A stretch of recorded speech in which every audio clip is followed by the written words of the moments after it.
मला जर घरामधली साफसफाई काढायची असली किंवा भांडे घासायचे असले ना तर अमूल्य झोपल्यानंतर घासावं लागतं.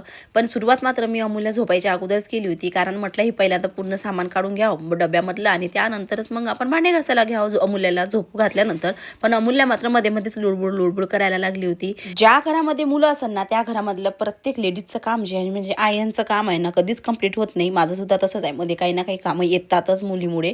इथे कपडे वाळायला घेतले, त्यानंतर अमूल्याला जेवण करायला दिलं होतं, कारण अमूल्य जेवण केलं की त्यानंतर ती झोपणार आणि नंतर मी बाकीच्या कामांना सुरुवात करणार, असं माझं रूल्स होता आजचं तरी. आणि नंतर मी भांडे घासायला घेतले आणि भांडे घासल्यानंतर ना आमच्या घरी कसं असतं की ते उन्हामध्ये थोडे वाळू घालवतात, कारण पुसल्यानंतर ना छान आणखीन चमकसुद्धा येतात त्याच्यामध्ये आणि डागसुद्धा राहत नाही म्हणजे पाण्याचे. त्यानंतर मी मस्त उन्हामध्ये शांत अशी भांडे पुसायला घेतले आणि त्यानंतर ना थोडे कामं आणखीन मधामध्ये करून घेतलेले होते. मी सायंकाळच्या टाईमला मस्त असे भांडे मी एकसारखे असे लावायला घेतले होते, म्हणजे ज्याच्यामध्ये धान्य होतं ना त्या सगळ्या डब्यांमध्ये मी टाकून दिले. आणि आमच्या घरचे कसे सेम डबे असल्या कारणाने ना मस्त असे लाईनमध्ये लावले ना की पद्धतशीर लावला जातं डबे. आणि आजचा हा माझा व्हिडिओ कसा वाटला कमेंट करून नक्की सांगा.